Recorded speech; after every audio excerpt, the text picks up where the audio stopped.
Have you been getting frustrated about figuring out for your book how to do the copyright page? Well, you're going to want to stick around because that is what we're going to discuss in today's video.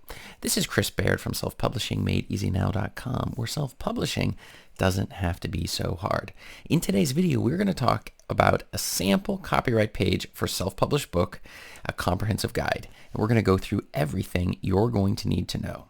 So let's get started. So the first thing is the importance of a copyright page. So the biggest issue, it's the legal protection. A copyright page, it's essential for establishing legal protection for your creative work. It provides the evidence necessary to show that you have the ownership and helps defer potential infringement, which is probably the absolute most important thing you're going to need to be paying attention to when it comes to your copyright page. The second thing you're getting with the copyright page is it clarifies permissions. What exactly are people allowed to do or not allowed to do? What specific permissions are going to be allowed so that you don't just let people come in there and start using unauthorized copy of your work. And the final one is the professionalism and credibility. Your copyright page establishes you as a professional. So if publishing houses or others were going to make contact with you, or people who wanted to maybe have you guest speak or whatever it might be, you're going to look a lot more professional if your copyright page is looking good. The other thing is the importance of a copyright page. And there's a couple things here to remember. One is the ownership declaration. That is, who exactly owns the copyright? It makes it very easy for them to understand a little bit better, like, is it this person? Is it this agency? Is it a publishing house? Who exactly is the ownership of this? The other is the publication information. And this is going to involve a whole bunch of stuff, such as the publisher's name, the address, contact information. It helps interested parties like agents and publishers and readers easily find out who's got this book, and then they can make contact for whatever reason they may wish to do, depending upon what kind of book you're putting out. If it's a nonfiction book, maybe they want help with something inside the book that you're putting out, and that really helps them. And then the other is the rights and permissions. On the copyright page, it outlines the rights and permissions associated with the work itself, making it really easy to have an idea of what restrictions are involved. Next, the copyright page content. The first thing is the copyright notice and symbol. And what exactly is this doing? The first thing is it's giving ownership protection.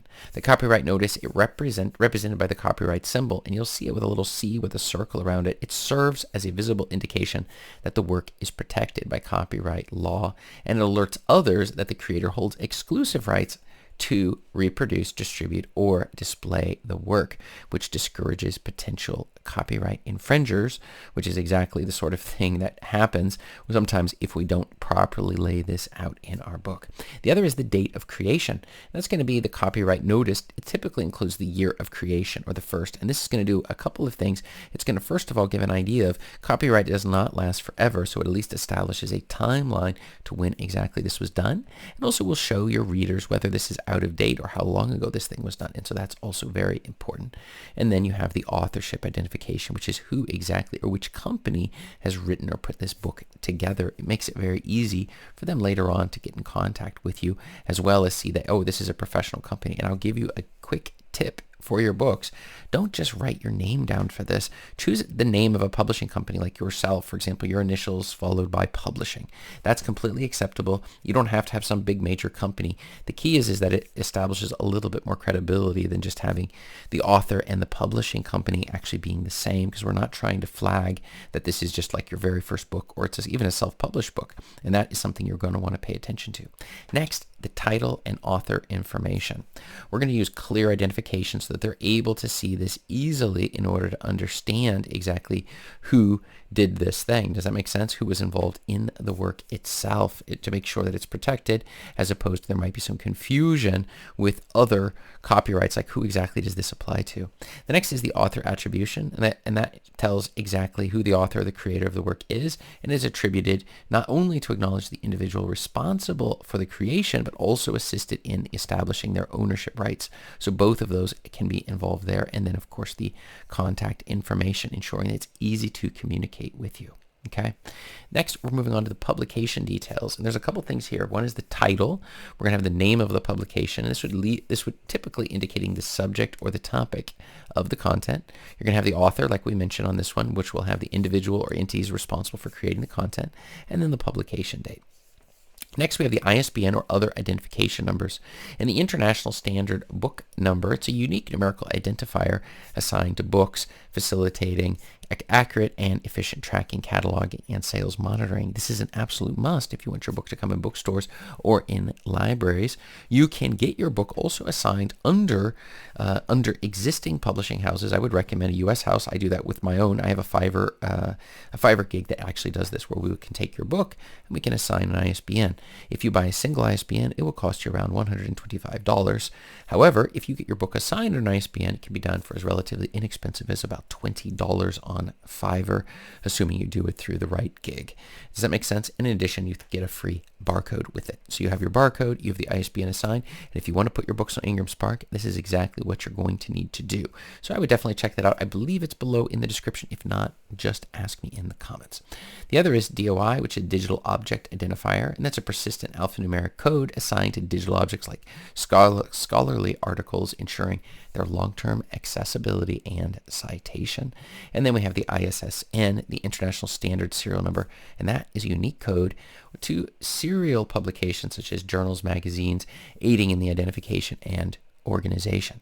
Now, all of these things cost money to assign. They're generally not free, and ISBNs are maybe the most expensive of all of these, and that's one of the reasons why I would suggest either buying a lot of them, which you can get for cheap if you do it through Bocker, but you have to buy an awful lot, like spend $1,500 to get 1,000 of them, or you can simply get them on Fiverr for about $20. You can't get them. You can get your book assigned under an existing house, which is it's not legal for anybody to sell an ISBN to you except the official companies in the country that you're in.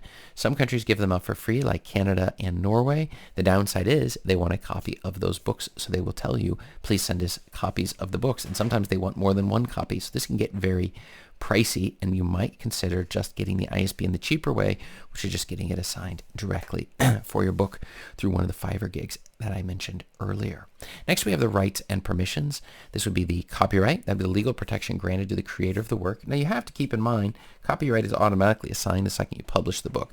So it's not so much that somebody's going to steal your book and you're going to have difficulty. You're going to be able to prove the date that it was done. It just makes it a lot easier. And sometimes Amazon makes false claims upon ownership of particular documents or books, when making that also a little bit of a challenge for many authors when they're trying to get things going. The next is the permissions, the official authorization required to use copyright material in specific ways. So it shows them what they are allowed to do. And then fair use, and a legal doctrine allowing limited use of copyrighted materials without permissions. And that usually is dealing with they're citing it, and it's just short little bits for criticism, commentary, news reporting, education, and research. That's another thing you need to consider. Then we have disclaimers and legal statements. We're going to say that the information accuracy, to say this is accurate as best as we know. We're going to have the personal responsibility, saying you're not personally responsible for the contents of your book. It's purely fictional, right? You're not going to do that. And legal boundaries, meaning, look, this isn't giving you professional advice on anything financial or legal or health, because if you are giving advice and do not include a disclaimer, you're going to be responsible if somebody gets injured as a result of your book. And it doesn't even have to be a full-fledged injury, just something minor, and they can attribute it to your document, your book that you've got out there, and then you find yourself in some legal trouble. So definitely you're going to want to pay close attention to that, okay? Then you have your contact information. You should have your email, your phone number, your mailing address. Make it easy for your readers to get in contact with you. It doesn't have to be your personal stuff so they won't show up at your door. You could put it for your business address or some other address like a P.O. box, but make it easy for them to get in contact, because maybe they want to take it and use your book for other stuff. They may even be willing to pay you to publish it, one of the publishing houses, for example. But if they can't find out who you are, it's going to be very difficult. Then you have additional optional elements. This involves like acknowledgments, other people who contributed to the document, your table of contents that sort of shows exactly, makes it easy for them to navigate, and then the appendices, which are going to give that supplementary material, like such as charts, graphs, and data. These can be very helpful to your readers and definitely should be included. Next, we have the sample copyright page layout. Let's get into this. First is the placement and formatting of the content. You're going to have the margins and alignment to make sure that it's consistent and it looks very professional. Your font and styling need to be easily readable. You can use bold and italic sometimes in order to draw attention to certain aspects of it. And you're going to have page breaks and pagination. We're going to make sure you have your page breaks in places that make it very easy for people to follow along with what you're doing. Now, when it comes to the copyright page, the best thing you can do is look at the bestsellers and look what theirs look like. That will give you a really good idea. idea. Then we have the visual example and templates. You have clarity and relevance to make sure that it's exactly easy to see what it's about, and back to annotated diagrams, the diagrams that we may be using or whatever, that they're going to exactly be annotated, and then just assuming, again, the consistent style is incredibly important when it comes to the copyright page. Now, importance of professional assistance. The first is hiring an editor or legal professional. And the thing is you may need to hire somebody that would come in and be able to take a close look at the copyright page that you have to make sure that if there's anything that needs to be checked legally, that you've got somebody involved in there. It's usually not necessary. Usually it works just fine. I'm not a lawyer, so I'm not giving legal advice, but I am just saying that looking at other existing copyright pages and seeing what they're doing, that can be really helpful when going that route. One thing I should say is you should be careful that the text that you're using for your copyright and your disclaimer pages is your own text, because if you use exact copy of somebody else's, sometimes that can flag things in the plagiarism or duplicate content within Amazon and other places, so you're going to want to do that. You're going to have original content creation, and you have the licensing and permissions to make sure that whatever you're doing, you yourself have it, and then the fair use and attribution issue. And as you can see, from a copyright page, there's a lot of things that you need to consider. Your book is copyrighted the second you put it on the market, because now you've shown that you are the one who owns this specific content, and so that's something you're simply not going to have to worry about. The other thing, though, is that you do need to make sure the style and everything looks like a professional one. Choose a publishing company name for yourself, right? So if your name was, I don't know, Joe Doe or something, JD Publishing would be perfect. It doesn't have to be fancy. Just don't use your own name on there. And then the next thing you're going to do is just make sure the style and the flow of the copyright page looks like the best sellers in your genre among the sellers who are competing with you, your competition, with the books that are doing the best on the market. We want to make it indistinguishable between the traditional publishing houses and your self-published book. We need to make sure those two look almost identical if you're able to do that. And believe it or not, if you're using some of the formatting that I teach using Juto, there's no reason at all you're not going to be able to do that. In fact, in my template, I include the copyright page, so you don't even have to really worry about that. But my question for you today is, what did you do for your copyright page? Did you do something different? If you did, let me know below in the comments, and check up above me here for more video answers to your self-publishing questions. Thanks.